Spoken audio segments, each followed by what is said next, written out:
Welcome to Never Again Is Now, a podcast about anti Semitism. I am Evelyn Marcus, and my usual co host, Phyllis Zimbler Miller, unfortunately cannot be here today. So I will do the interview of today myself alone.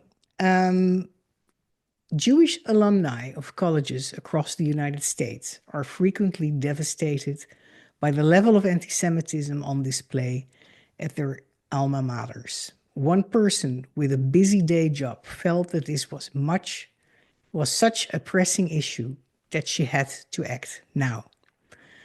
Today we have on our show Claudine Cohen in New York, who will tell us about Panjack, Penn University Jewish Alumni Coalition. Claudine is the managing principal of Value 360 Practice, a business advisory firm. Claudine, thank you so much for making the time to come on our show and for joining us today. Thank you, Evelyn, and I'm so happy to be here and appreciate you hosting Panjack today and looking forward to our discussion. Great. So, Claudine, can you tell us why you co-founded Panjack and what Panjack is doing? Yeah, so if you go back, Evelyn, like so many of us, we woke up on a Saturday morning on October 7th, and our worlds were turned upside down. And before the dust had even settled, I think by October 8th, we started to see rampant anti-Semitism, anti-Israel, anti-Zionism behavior on campus. Harvard, for example, 31 pro-Palestinian student groups organized, I believe on October 8th, and wrote a letter that this was all Israel's fault. And that was just the start of it. And then we started it just didn't go away. And it's, as we all know, it's just festered, it's continued, it's more than it's ever been, the anti-Semitism, just anti-Israel and violent behavior on many campuses across the country. So for me personally, I'm a Harvard alumni, and a Harvard alum, and I was reading a newspaper publication and read about the Harvard Jewish Alumni Association, which was founded shortly after October 7th. And I joined the organization, myself and maybe 3,000 to 4,000 other Jewish alum. And then it wasn't just Harvard, it became Columbia, MIT, Princeton, a lot of the Ivy Leagues. And I got involved with HJAA. And, fast forward to September of 2024, I co-chaired a large anti-Semitism conference on Harvard's campus, working with HJAA. And it just became apparent that this wasn't going away. And myself, through that whole initiative, I met the most wonderful people. And around 7 of us got together and said, we're all busy, we all have day jobs, we have families, but we wanted to do something and we wanted to make a difference. And we decided to found Panjack. And really what Panjack is it's not tied to any one university. So it's university or college agnostic. We wanted to be an organization that would go across all colleges and universities. To start in the US, we think Canada's probably the closest and will follow. And then who knows globally what happens, because the issues you have on campus in the US are happening around the world. It's not just in the US. And really, as we've built our mission statement and thought about who we are and how do we differentiate ourselves, there are so many Jewish organizations out there doing fantastic things. We don't want to duplicate or replicate. We want to partner with those organizations. So we thought about how do we differentiate ourselves, and we realized if you look at the pro-Palestinian side, they're very organized. I mean, as I mentioned, like October 8th, people were still being murdered. No one knew the extent of October 7th. And they were organized and they were out there protesting, you name it. we saw, and the Jewish alumni groups were starting to sprout out, but they were very unorganized, quite siloed in their approach. And we stepped back and we said, well, first of all, how do we take that knowledge that's being built by some of these Jewish alumni groups and make it available to parents and alumni at other universities who might not have a formal Jewish alumni group? Our group, our 7 core founding members, have all participated in Jewish alumni groups. They're either part of a Jewish alumni group, formally or informally. So we have a lot of knowledge and mentorship that we could offer. There was no one really looking at universities and saying, well, we need to form these Jewish alumni groups, and we want to find the right people at these universities. And it's quite a daunting task. I mean, think about how many universities and colleges there are in the US. And we want to be able to be a resource for them. So that's really our main focus. And with that, we've developed obviously tools in our toolbox and resources in terms of how we can help people. And that might come through, we have a resource library. So, for example, I touched on partnerships. There are a lot of groups out there that are very active in terms of reaching out to Congress, and writing petitions. We don't want to do that. We want to be able to direct those Jewish alumni groups on campus to those organizations that are doing things really well. So that was one of the things. We also have a thought leadership series where we bring speakers to talk to people. And just remember, we're a new organization, so we formally launched in February of 2025. So we've so far hosted 2 speakers. We have a 3rd one coming, and we open it up to everyone. And we actually, our last one, we partnered with one of the Jewish alumni groups to bring that to their alumni. So, those are just a few things that we've started to do, but it's a huge task, and we're starting out. So that's wonderful, Claudine, that you and your friends started this. So,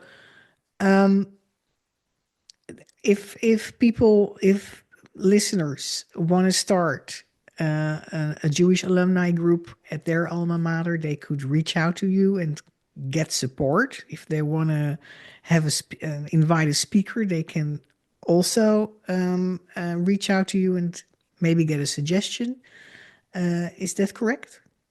Absolutely. So we're building a core group of mentors and people who are supporting the Jewish Alumni Association initiative. Okay. And what we do want, our first task is to create a database of Jewish alumni organizations that are out there. And then to meet with those organizations that are out there and to learn from them and to understand what's going on. Each college, university is quite specific, and their situations are different, but be able to come back and share those best practices with organizations that might not have answers or be experiencing something. So that's one side of it. And then obviously they're the universities that do not have a Jewish alumni association, and they don't really know where to start. Okay, great. We have that expertise, yeah, where we can come and support them and provide them with resources, and people that have been there, that have done it successfully. That's great. That's great. We will write the details of your organization in the description of this episode so people can find you. Your website, your organization's website, homepage states, change the conversation on your campus. What conversations are you referring to?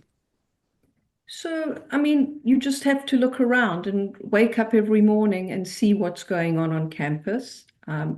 The whole thinking around Jewish alumni alliances. So, there are different schools of thought.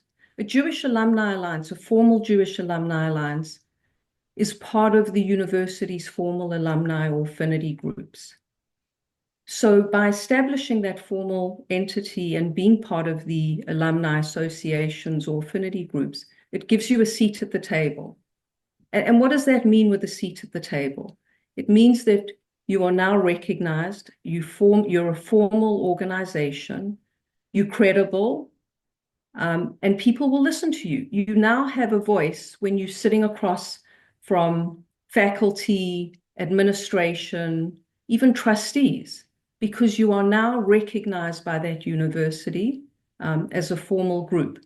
Now, there are some cons to that, maybe, if you want to call it that, where if you've got the seat at the table and you are formally recognized, do you not then have to be careful about what you say and what positions you might take? And our view on that is no, you just want to be honest. You want to be able to explain what right from wrong. I mean, just look, I mean, it's unacceptable that you have professors at universities who are gleeful when they hear about October 7th. They're celebrating October 7th. Education, it all starts with education, Evelyn. I mean, if you go back and we're talking about higher ed, forget about K to 12 education, but at higher ed, education is fantastic, but education can be dangerous as well if it's taught in the wrong way. And we've seen a lot of that. I mean, you see the narrative. You wipe Israel off the map. You talk about colonialism. You talk about apartheid. Um, it's not within, you need to step back and provide the context. And I don't like the word context because we've heard it used in such a negative way so many times. But that's the truth. So for us, having that seat at the table gives us that opportunity to be heard and to be heard as a credible, recognized organization. Now, we have all these wonderful organizations on the outside that are not formally recognized by the university. And as I mentioned, they're writing the petitions, they're targeting university professors, bad actors on campus. I mean, we know about Canary Mission, for example, and some of the work they're doing. They can partner with us, or we can collaborate with them, and they can do the work that maybe we can't do and is really not in our mission. We really want to stick to our mission. And our mission is to make sure that we have a voice on campus and we can be heard. So, um, when you say change the conversations on campus, you mean change the conversation um, at the as at a, from a seat at the table with the administrators, the leadership of the professors, the leadership of the university. Is that correct? Did I understand Yes, you? but it's also, look, we talk about us being by alumni for alumni. So we're not really directly servicing students on campus, but we have a student advisory council where we've pulled together students from various different campuses because we want to hear from them. Mhm. We want to hear what is going on with them and how we can help them, how we can help them respond to some of the things that are going on campus. There are so many Jewish kids on campus today who would rather just not say anything because they don't have the confidence or they don't know how to respond. Again, we can partner with organizations that are providing um, educational initiatives on campus to help those students. Some of them are even, physical, like teaching them how to respond physically if they're attacked on campus. We partner with an organization called CSS, which provides a lot of security to Jewish events. They have a campus initiative. So yes, it's a seat at the table with the administration, the faculty, but it's also hearing from the students and conveying that back to the Jewish alumni group so they can take that back and provide students with the necessary resources that they might need. That's wonderful. And That's eventually wonderful. those students will become alumni, right? Yeah. So So what strategies in general do you believe alumni can use to encourage the change in the conversation, the narratives on, and the false narratives and the damaging narratives about Jews in Israel on campus? Listen, it's a generational thing, Evelyn. If we could change the world tomorrow, we would love to do that. But it's not something that's going to happen overnight, and probably not in my lifetime. Who knows? But I mentioned just some of the resources and educational tools that we can provide to alumni, so that they have the confidence and the ability to talk about the situation with confidence and to know the history and to be able to counter any of the arguments put in front that are false in terms of, just propaganda, just are untrue. So there's that side of it. It's also, again, by being there and being in front of it and talking about it, at some point you do start to touch people and people start to listen. I mean, we talk about being, a Jewish alumni group. We're not only for Jewish alumni. I'll give you an example. When we were doing the Harvard Jewish Alumni Anti-Semitism Conference on campus, I went out at my firm to the partner group, which is probably maybe 10% Jewish. The rest of them are not. The amount of feedback and positive feedback I had from people about the work that we're doing to fight anti-Semitism, to fight this bad behavior, it was just unbelievable to hear from people. So it's not just Jewish people. And I think that's where a lot of people get it wrong. This is not a Jewish problem only, Evelyn. The issues that are going on campus affect all minorities and even people who are not minorities, because what we're finding today is students who are not Jewish but are going to college or going to lectures and that, their days are being disrupted. Their campus life is being disrupted. We know the colleges are just a microcosm of the bigger picture and the bigger issue if you go globally and see what's going on with anti-Semitism, anti-Israel behavior.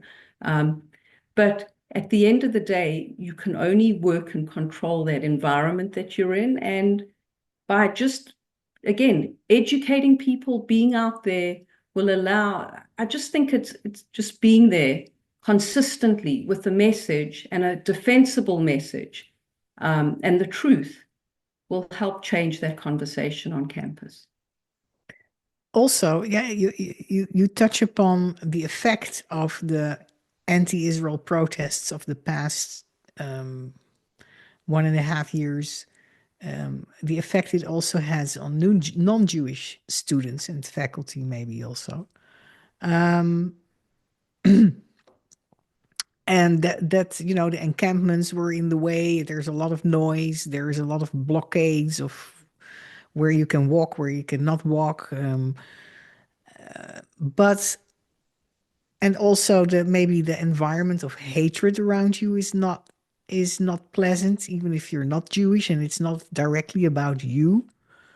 But I would say this is also the fruit, these protests uh, of a certain way of teaching in the past 2 decades.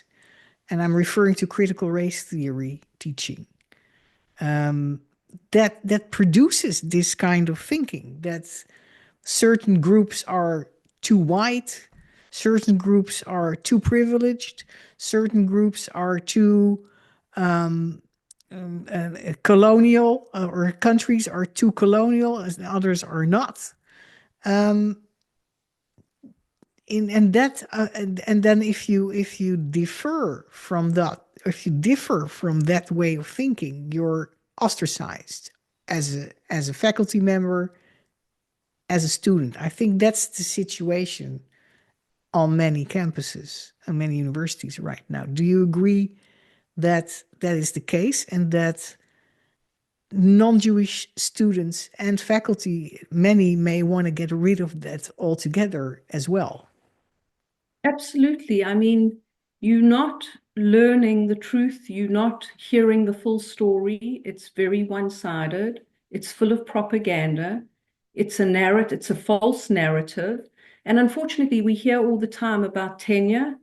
and faculty members having tenure, that's a real issue. The amount of money that's come in from pro-Palestinian organizations to universities across the country.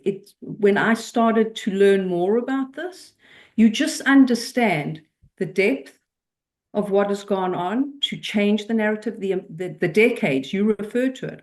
I think it's more than 2 decades. It's 3, 4, 5 decades. And then you think to yourself, you have situations where you've got these bad actors who are funding university chairs. They are involved and have a heavy hand in writing a job description, the syllabus. It's just wrong. And unfortunately, these are not things that can change overnight, but we are seeing now that the government is starting to take a very strong stand and policies against anti-Semitism, because there is a lot of federal funding that's coming into these schools. And, I think they need to be held accountable. I don't understand how a university can hide behind free speech, and say, well, discourse is good on campus. That's what things are about. When, you have a certain set of values, Evelyn, as an individual and a person. And while there are a lot of gray areas, there are certain things that are very black and white and right versus wrong. And so, yes, I suppose that was a long way of answering your question. Um, so can alumni also, many alumni, from what I understand, I'm not from the United States. I only briefly went to university here for one special year, but from what I understand, alumni in the United States, they tend, if they make careers and if they are of means, they give money to the university, to their alma mater. Is that true? And if so, is money also a way to influence your alma mater for the better as an alumnus? So first of all, yes, there's a lot of alumni that contribute. Um, and we saw a lot very early on after October 7, when we just started to see how anti-Semitism was evolving and all this just bad behavior on campus. A lot of very prominent alumni came forward and said they're withdrawing their funding. And until something shifts at the universities, they're not going to continue. And I understand, however many months on, 18, 19 months on, they still are withholding that funding. The concern, though, Evelyn, is that there's so much money coming in from overseas, from these organizations that I mentioned, that it's very hard to move the needle. I mean, is it $1 billion? Is it $10 million? I mean, it's going to take considerable amounts of money to really be able to force change, because also a lot of the universities where we're seeing a lot of the problems have huge endowments. They're quite independent. And even if federal funding is pulled from them, they still have significant amounts of money sitting in endowments. So it's just going to take a huge amount of money, I think, to Yeah. cause pain, which will then drive change from these universities. Yeah. Okay, so there is so much money coming in from abroad, from countries like Qatar, for instance, that individual alumni cannot really make a fist that is that big compared with that kind of, yeah, let's call it government, foreign government money, in fact. Is all the activity that you are stimulating and helping to take place of alumni at universities in with regards to the anti-Semitism that is currently going on, the anti-Zionism, the anti-Israelism, is all that still necessary now that the Trump administration is trying to change the climate on universities with harsh measures? I believe so, because remember, the Trump administration is here at a point in time. Who knows what happens in 4 years' time? And also, alumni are much more invested and close to these organizations, to these campuses and universities. So many alumni have children who are at college campuses. And so they have a vested interest in making sure that they can drive change and that it is a good environment for their children. They're in it for the long haul. You just don't know what happens with government and changes. I mean, I don't have to tell you. Okay. So absolutely, this is not going away. Mhm. And it's a long-term initiative, and it's going to take a lot of perseverance and a lot of passion from the alumni, and the belief that you can make a difference and that you can drive change. I have a friend, Evelyn, who reminds me every day that if you can change one person, that in itself has made a big difference.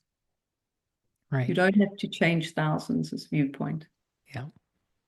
So, alumni have to stay involved, is what you're saying, because administrations, government administrations come and go, change policies. It's unpredictable. It's going to happen in the future. And we have to, as alumni, keep an eye on what's going on our former campuses and stay involved in following what's going on there and trying to influence it. Um, what are some of the events that you are recommending for alumni to hold? So I think I touched on some of them. There's the thought leadership, where you can, I mean, where we bring speakers, and I mean, they don't have to bring speakers through Panjack, but just bring people that are very educated about the situation and who can present the facts. People learn from that. The other thing is also you can read, just having material available and resources that people can go to. Look, when you go and search online about anti-Semitism at US campuses, it can be very overwhelming. What I'll aim to do is to really bring it all together and to bring the best of the best and to present it in a very organized way so that people can understand.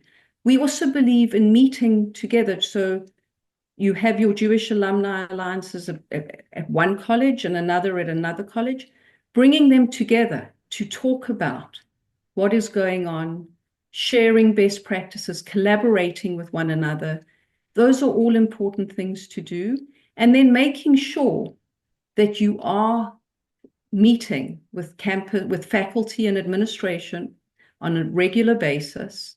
And they themselves need education. I'll give you another example.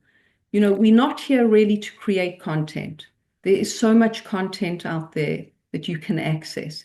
But we were asked by a specific alumni group to build a anti-Zionism is anti-Semitism handbook and a guide, but a very basic guide, Evelyn, that is not for the 10 or 20% of the people who know everything already, or for the 10 or 20% of the people that you're never going to get to, no matter what you do, but for people who we feel the 80% who really don't know the facts and don't understand. So we developed this handbook, and it really tells the story, going back thousands of years and building it up to where we are today.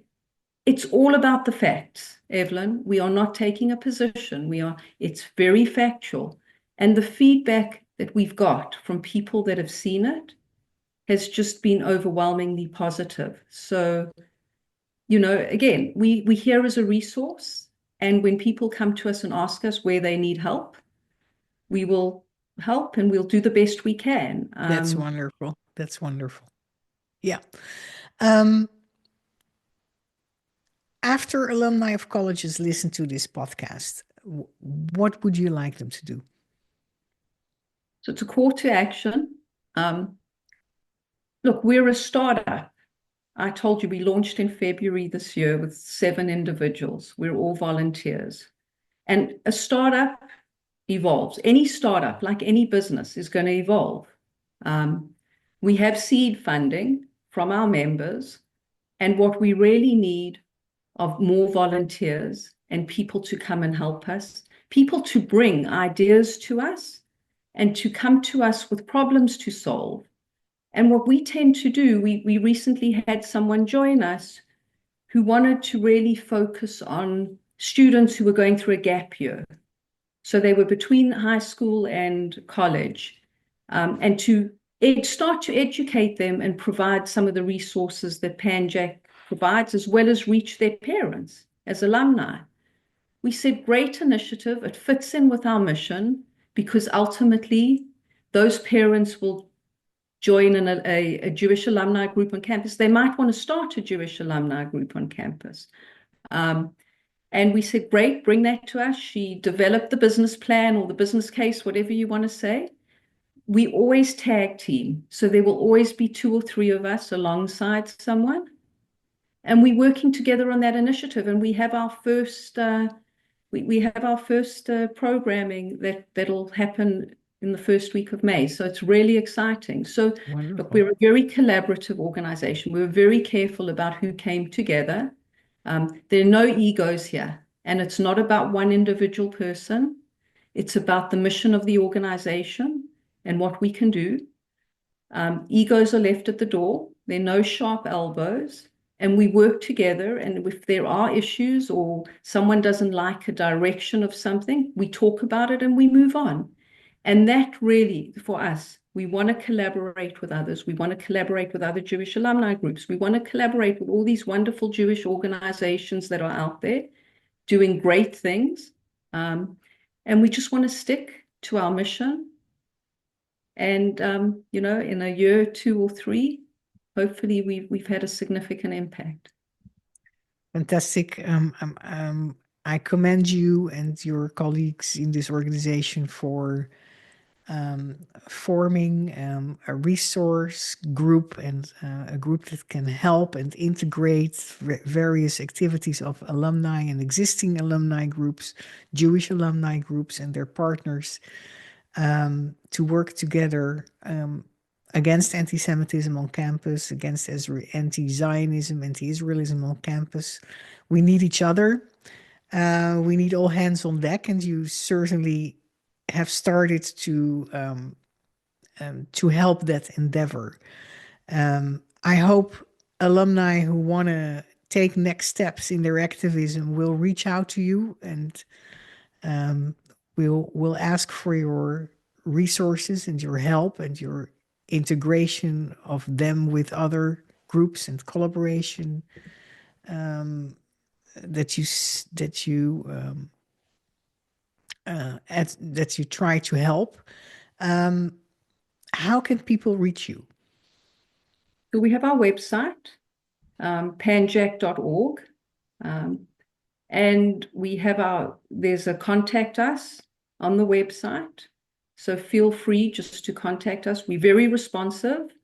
We are hungry for new members and for people to join our initiative. And yeah, we just want to make a difference. I don't know what else to say. We're awfully very vested in this, and you summed it up. We as Jews, we only have each other, and we are a tiny population, no matter how you look at it. And we need to come together, collaborate, not work in silos, because, coming together is so much better than trying to go at it on your own. Well, I very much agree with you on that. This brings us to the end of this wonderful interview. Thank you very much for having this conversation with me. I'm sorry that my co-host Phyllis could not join. I wish her well and good recovery. We will. This episode will be available on YouTube, Spotify, and Apple Podcasts at our Never Again Is Now podcast channels there. And you can also find more background and work Phyllis and I are doing, background about us on those channels. That brings me to the end of this episode. Thank you again, Claudine. And we would like to ask every listener to speak up against anti Semitism and all hate. Evelyn, thank you so much for having us. We really appreciate it, and please send my regards to Phyllis. And thank you to everyone who listens to this. And please come and find us.